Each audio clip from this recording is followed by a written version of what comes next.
Très heureux de vous retrouver. Voici les titres que nous allons développer dans quelques instants.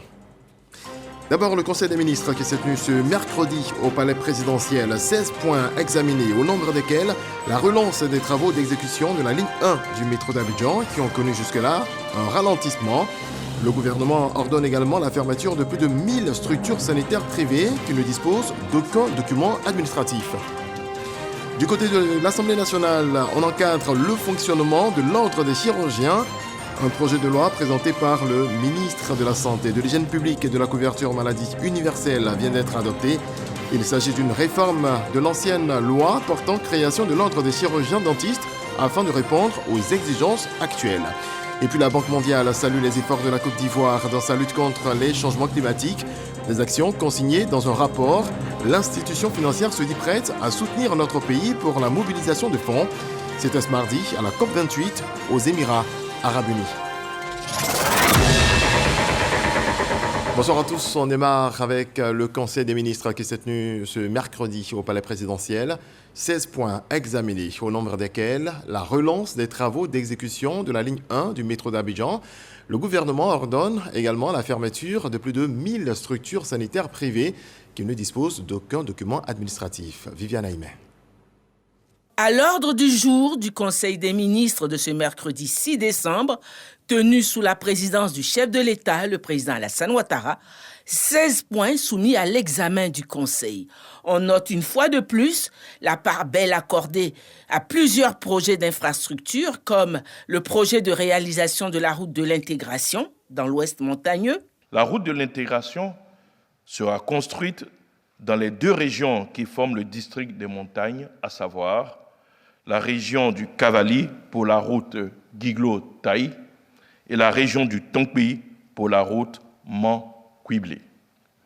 À terme, ce projet permettra de renforcer les infrastructures socio-économiques dans le district des montagnes, de faciliter en toute saison l'accès aux différentes localités du district, de façon à stimuler le développement des activités économiques, notamment dans le secteur agricole et minier. Le projet de réalisation de 3 marchés de gros. La construction des marchés de gros d'Abidjan, d'Abengourou et de Daloa. Le gouvernement entend ainsi réduire nettement les coûts de commercialisation des produits vivriers, répondre aux besoins énormes de consommation et accroître les revenus des acteurs du monde rural. Le présent décret transfère les 3 sites identifiés à Abidjan, à Abengourou et à Daloa pour abriter les marchés de gros au domaine de l'État. Les détenteurs de droits coutumiers, de titres définitifs de propriété sur les emprises des marchés en projet, les locataires ou leurs ayants droit percevront une indemnisation conformément à la réglementation en vigueur. En conséquence, toute transaction, toute construction nouvelle, même précaire, tout type de travaux de nature à modifier l'état du sol portant sur ces sites sont interdits. L'adoption d'un nouveau schéma directeur d'urbanisme du Grand Yamoussoukro qui vient réviser le précédent schéma directeur et qui prend en compte la dimension de capitale politique de cette ville. La relance des travaux de construction de la ligne 1 du métro d'Abidjan qui a connu un ralentissement. La ligne 1 du métro d'Abidjan, d'une longueur de 37 km, desservira 7 communes du district autonome d'Abidjan, dont Anyama, Abobo, Adjamé, Plateau, Trècheville, Marcory et Port-Boué pour le déplacement quotidien d'environ 500 000 passagers. Le projet comprend notamment la construction de 18 stations et 24 ouvrages d'art constitués de ponts-rails et ponts-routes, des passerelles de transparence piétonne ainsi qu'un viaduc de franchissement de la lagune Ébrié dédié au métro, contigu au pont Félix Houphouët-Boigny, prévu pour relier la section nord à la section sud. la mise en œuvre du projet, confié au groupement d'entreprises constitué par la STAR, a fortement été ralentie en raison de certaines conditions suspensives liées notamment à la libération des emprises de cette ligne 1 et au plan d'action environnementale et sociale.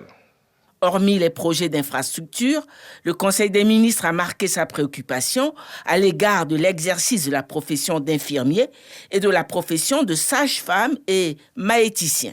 Au titre du ministère de la Santé, de l'Hygiène publique et de la couverture maladie universelle, le Conseil a adopté 2 projets de loi, le Code de déontologie et exercice de la profession infirmière et la 2e loi sur le Code de déontologie et exercice de la profession de sage-femme et de maïeuticien. Ces 2 projets de loi visent à introduire une pratique professionnelle consciencieuse, responsable et plus exigeante dans l'exercice des professions d'infirmiers, de sage-femme et de maïeuticien, en définissant les droits et devoirs, notamment envers les patients, les conditions d'exercice, mais aussi la nomenclature des actes et des soins autorisés. Par ailleurs, le Conseil des ministres vient d'octroyer à la LONASI un droit exclusif pour l'organisation et l'exploitation des jeux de hasard sur l'étendue du territoire national. De ce fait, toutes les formes de loterie parallèles sont désormais illégales. Ce décret octroie à la LONASI les droits exclusifs d'organisation et d'exploitation des jeux sur le réseau physique et un segment du réseau virtuel comprenant notamment les loteries de toutes sortes, les paris hippiques, les paris sportifs et les paris sur les compétitions sportives virtuelles et les événements virtuels. Ce décret détermine les modalités d'organisation, d'exploitation et de contrôle des jeux concédés à cette société à participation financière majoritaire publique. L'organisation et l'exploitation des jeux concédés et assimilés sont donc interdites à tout opérateur autre que la LONASI sur l'ensemble du territoire national. Les parieurs sont donc priés de ne pas se faire complices des structures autres que la LONASI qui organisent ces jeux car elles sont illégales. Le prochain Conseil des ministres se tiendra le 20 décembre prochain. Et à quelques pas de la présidence de la République, le Premier ministre Robert Begré-Mambé a reçu aujourd'hui l'équipe ivoirienne championne d'Afrique de dodgeball. Les athlètes ivoiriens se sont imposés face au Maroc, pays organisateur. On voit cela avec Herman Guivi. Ils sont jeunes, ils sont sportifs, ils sont ivoiriens et sont champions d'Afrique de dodgeball. Le dodgeball, discipline américaine d'origine africaine, est un sport pratiqué en Côte d'Ivoire. 16 clubs composent la Fédération ivoirienne de dodgeball. Les champions d'Afrique de dodgeball ont été reçus par le Premier ministre Robert Begré-Mambé. Le chef du gouvernement n'a pas manqué de les féliciter pour leur brillante victoire. Vous donnez un grand signal aux Ivoiriens et cela est très noble et très réconfortant de votre part. Je vous en félicite. Puissent les autres disciplines en faire de même. Parce qu'il y a des vecteurs communs à toutes les disciplines.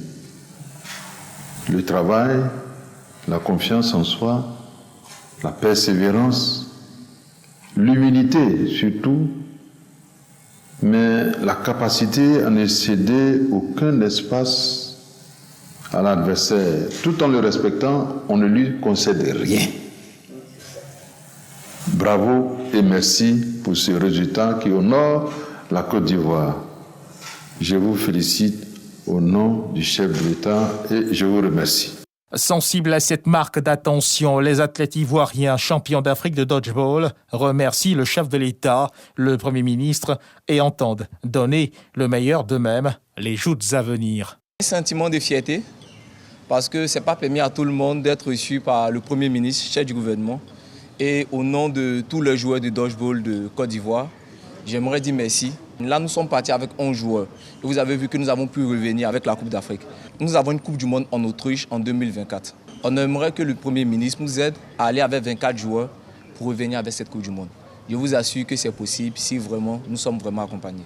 Du 26 au 1er décembre 2023, ils ont brillamment défendu les couleurs de la Côte d'Ivoire à Meknès, au Maroc, et se sont illustrés avec 3 trophées remportés sur 4. 8 pays africains ont pris part à la compétition. Autre volet de l'actualité, Niali Kaba au Conseil économique, social, environnemental et culturel. La ministre de l'économie, du plan et du développement durable face aux conseillers s'est prononcée sur le thème « Économie verte, alternative pour une économie ivoirienne plus résiliente ». Michel Digri. Le Conseil économique, social, environnemental et culturel, pour sa première conférence de la seconde session 2023 axée sur l'économie verte, a reçu Kaba Niali, ministre de l'économie, du plan et du développement. La séance de ce jour nous offre l'opportunité de poursuivre la réflexion sur la question relative à l'économie verte dans la résilience de l'économie ivoirienne face au choc climatique. La Côte d'Ivoire, sous le leadership de son Excellence M. Alassane Ouattara, président de la République, affiche une volonté politique de développement économique plus responsable et sobre en teneur carbone, à l'effet de limiter ses impacts négatifs sur l'environnement d'une part et d'autre part, de garantir une planète plus viable aux générations présentes et futures. Selon le dernier rapport national sur le climat et le développement de la Banque mondiale publié en octobre 2023, la Côte d'Ivoire est l'un des pays les plus vulnérables au changement climatique au monde, avec un indice de vulnérabilité de 39,9 sur une échelle de 100 en 2022.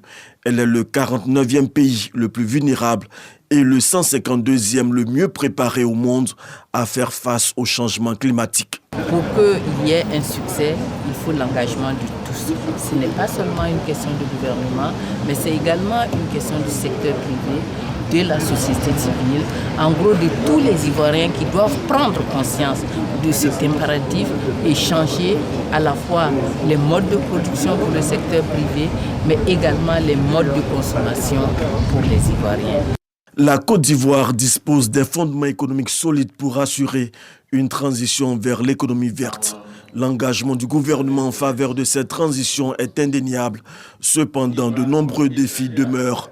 Comme toute transition, celle vers l'économie verte requiert des mesures d'accompagnement en termes de renforcement des capacités des acteurs, d'innovation, de gouvernance et de sensibilisation pour un réel changement des modes de production et de consommation sur toutes les chaînes de valeur économiques et environnementales. La Banque mondiale salue les efforts de la Côte d'Ivoire dans sa lutte contre les changements climatiques, des actions consignées dans un rapport. L'institution financière se dit prête à soutenir notre pays pour la mobilisation de fonds. C'était ce mardi à la COP28 aux Émirats arabes unis. Grace Kando nous en parle. Le rapport sur le climat et le développement réalisé par des experts ivoiriens et la Banque mondiale, qui a mis en exergue les enjeux et défis climatiques en Côte d'Ivoire, a fait l'objet de présentations aux partenaires au développement présents à la COP28 à Dubaï. Le rapport a identifié effectivement les activités, sur quoi est-ce que nous devons agir, et surtout ils ont évalué au niveau financier combien ça va coûter par exemple pour régler le problème de l'impact des changements climatiques sur la fertilité, sur la production et la productivité des sols. Combien est-ce qu'il faut, par exemple, à la Côte d'Ivoire, si on veut régler le problème des changements climatiques liés à la déforestation? Donc, tous ces éléments sont là. Donc, c'est un formidable outil de gestion et de management, de suivi et évaluation pour le gouvernement et tous les autres acteurs impliqués dans le débat sur le climat. Les efforts du gouvernement en matière de lutte contre les changements climatiques à travers ce rapport ont été salués par la Banque mondiale. Mais je voudrais de nouveau saluer vraiment le leadership de la Côte d'Ivoire sur cet agenda du climat et dire que ce rapport qui pour la première fois fait le lien entre le climat et le développement, le fait que la Côte d'Ivoire a adopté officiellement ce rapport par le Conseil des ministres est un pas extrêmement important. Et en ce qui concerne le financement, la Banque mondiale jouera toute sa partition.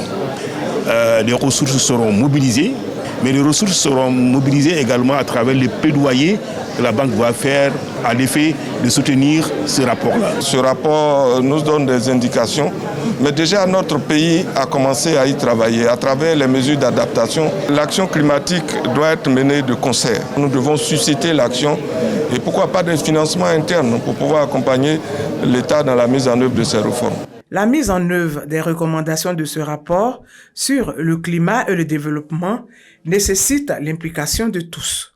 C'est pourquoi le ministre de l'Environnement, du Développement durable et de la Transition écologique invite les différentes parties prenantes à se l'approprier. En marge de la journée de la Côte d'Ivoire à l'Expo Doha 2023, le ministre d'État Kobena Kwasi Adjoumani a visité ce mardi la société Baladna, une société étatique du Qatar qui produit du lait. Elle a gagné le pari de l'autosuffisance en produits laitiers depuis 2019. Jean-Jacques Akwami. Située à environ 45 minutes de Doha, la société Baladna élève du bétail et est spécialisée dans la production de produits laitiers et dérivés.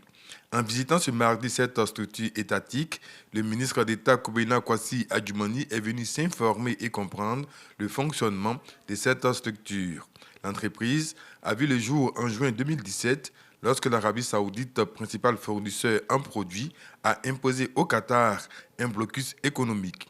Aujourd'hui, le mot d'ordre est l'autosuffisance. Le secteur laitier a été réinventé car le Qatar importait plus de 90% des besoins du pays. On a commencé par changer l'entreprise, passant de l'élevage de moutons et de chèvres à un élevage de vaches laitières. Donc, au bout de 4 mois, on avait déjà atteint les 100 tonnes de production de lait. Le pays était devenu 100% autonome, avec 4000 vaches qui ont été ramenées par un pont aérien. Ensuite, ça a été la phase d'expansion pour pouvoir couvrir tous les besoins du pays, à savoir les produits de fromage, les différents types, dont les yaourts et les jus. Donc ça a été fait progressivement. Pour le ministre d'État, cette résilience du secteur laitier peut être une piste de solution pour combler le déficit en riz en Côte d'Ivoire. Les importations de cette denrée avoisinaient les 500 milliards de francs CFA en 2022, selon les statistiques du ministère du Commerce. Dès lors que nous avons des bas-fonds, dès lors que nous avons de l'eau, dès lors que nous avons des terres arables, donc ça nous donne l'occasion de nous ressaisir et d'aller à une production intensive du riz en Côte d'Ivoire. Donc ce que nous voyons ici, c'est vrai, ça concerne les animaux, mais nous devons aller au-delà des animaux pour produire du riz et être capable de nourrir tous les Ivoiriens. Nous sommes en train de nous inspirer de leur modèle et de pouvoir bâtir cela en Côte d'Ivoire. La société Baladna, c'est 3 usines et plus de 1500 employés. L'État du Qatar compte étendre cette fierté nationale aux autres secteurs de l'économie. Retour en Côte d'Ivoire, direction l'Assemblée nationale. Un projet de loi présenté par le ministre de la Santé vient d'être adopté. Il s'agit d'une réforme de l'ancienne loi portant création de l'ordre des chirurgiens dentistes afin de répondre aux exigences actuelles. Lesquelles, suivant ce reportage de Konaté Moussa. L'Ordre national des chirurgiens dentistes existe depuis 1976. Plus de 4 décennies après, la structure en charge du suivi et contrôle du métier de chirurgien dentiste doit être améliorée. Une réforme afin de répondre aux exigences actuelles. Le ministre de la Santé et de l'Hygiène publique est devant les députés. Pierre Demba présente le projet de loi portant organisation et fonctionnement de l'Ordre national des chirurgiens dentistes de Côte d'Ivoire. Le texte régissant l'exercice de chirurgien dentiste doit désormais tenir compte, entre autres, de la disposition communautaire relative à la libre circulation des chirurgiens dentistes dans l'espace UEMOA. Le présent projet de loi innove en créant des conseils régionaux en remplacement des conseils départementaux de l'ordre des chirurgiens dentistes, étend les missions de l'ordre à la formation professionnelle continue et à l'évaluation des pratiques professionnelles, ainsi qu'à la promotion de la santé publique. Le texte est adopté à l'unanimité par les députés membres de la Commission des affaires sociales et culturelles. Adama Diawara, le ministre de l'Enseignement supérieur et de la Recherche scientifique, effectue une visite de travail à l'université Peleforogon Coulibaly de Korogo. Au menu, une visite des chantiers d'extension, des infrastructures, des rencontres avec les encadreurs et les étudiants. Ami Sissoko. Le ministre de l'Enseignement supérieur et de la Recherche scientifique, Adama Diawara, était à l'université Peleforogon Coulibaly de Korogo pour partager sa vision de l'enseignement supérieur avec les acteurs du système universitaire et les étudiants. Vision traduite dans la nouvelle loi ivoirienne sur l'enseignement supérieur, la recherche et l'innovation dont la Côte d'Ivoire s'est dotée depuis le 22 mai 2023. Alors, comme je l'ai dit tout à l'heure pendant ma conférence, cette nouvelle loi a 3 vertus pour nous. La première, c'est qu'elle établit l'interdépendance entre le couple recherche-innovation et sa matrice qui est l'enseignement supérieur. Et deuxièmement, elle renforce l'autonomie administrative et financière et améliore de façon substantielle la gouvernance des structures d'enseignement supérieur et de recherche scientifique. Pour le ministre Adama Diawara, cette nouvelle loi permettra de résoudre les problèmes systémiques avec efficacité.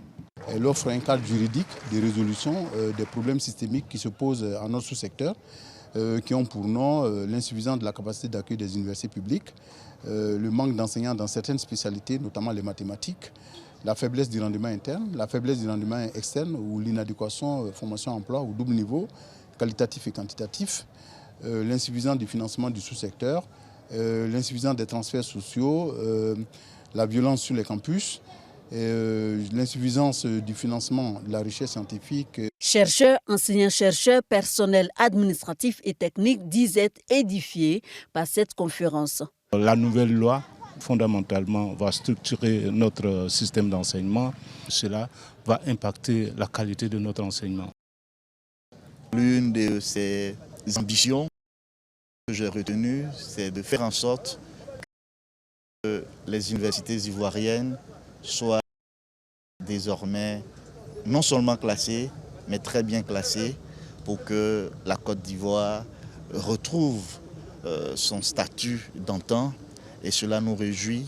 Depuis quelques semaines, le ministre Adama Diawara et ses collaborateurs font le tour des universités publiques de Côte d'Ivoire pour expliquer le contenu de cette nouvelle loi aux acteurs du système.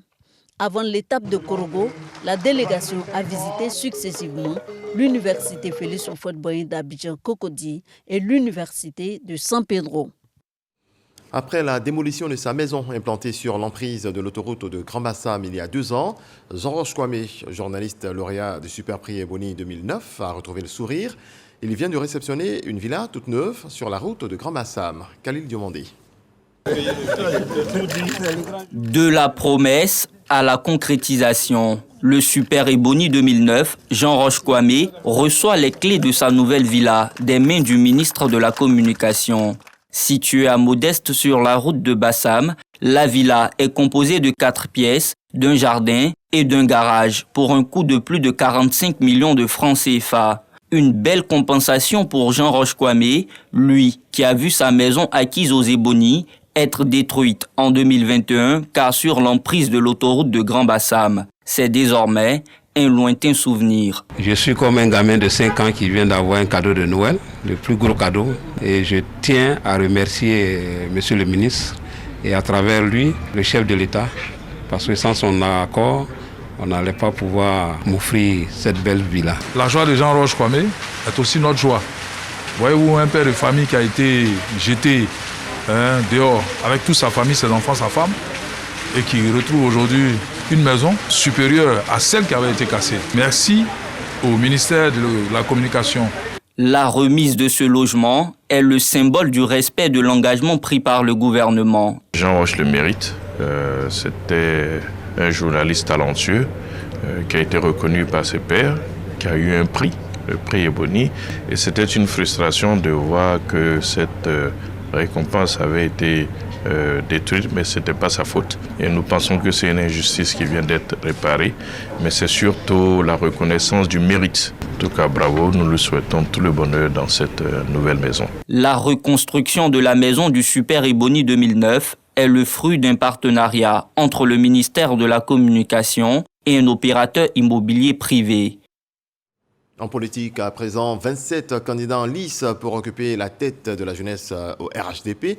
C'est le 10 décembre prochain qu'aura lieu l'Assemblée générale élective. Les candidats ont été soumis à une charte de bonne conduite pour des élections apaisées. C'est ce que nous apprend Éric Ogoré. Ils sont au nombre de 27 candidats aptes à prendre part au scrutin interne du 10 décembre prochain au sein du RHDP. Cette élection des jeunes du parti permettra à cette formation politique de renouveler ses instances avant la présidentielle de 2025. Cette assemblée générale élective va choisir le meilleur profil à travers les urnes. C'est pour faire les choses de façon réglementaire et transparente que les candidats ont reçu le code électoral du RHDP.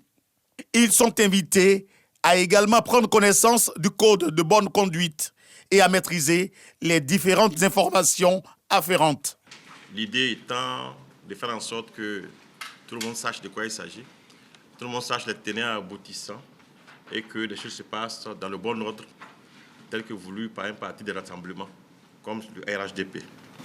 Nous avons donc discuté avec les présidents des sujets relativement à l'organisation pratique, à l'appropriation du code électoral et qui fasse que nous ayons nos aînés et nous-mêmes soyons rassurés de la relève.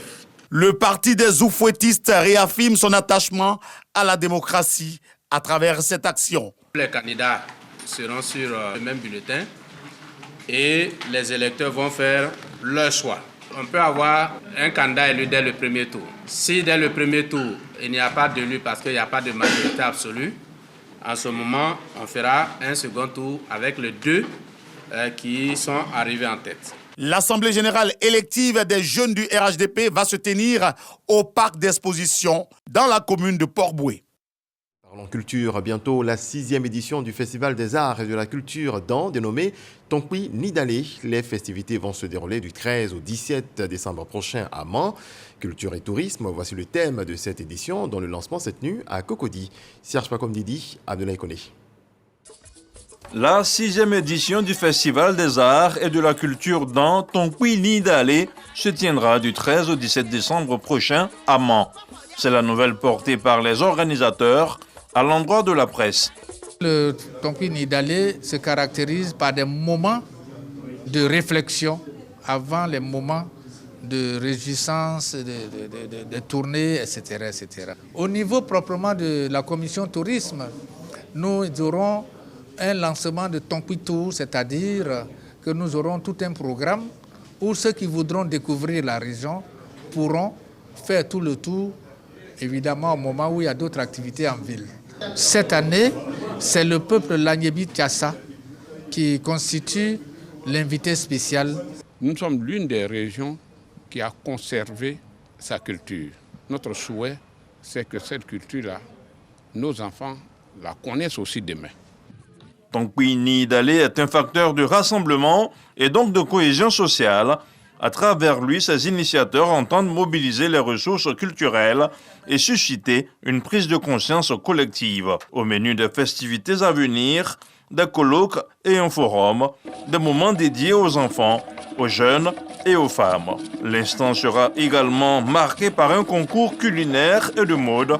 Environ 200 000 participants sont attendus pour des découvertes touristiques.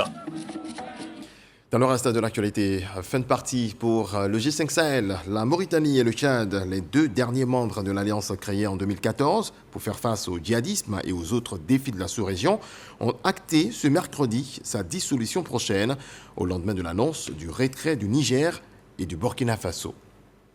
Merci à vous tous de votre attention. C'est la fin de ce point de l'actualité. Dieu nous garde. Bonsoir.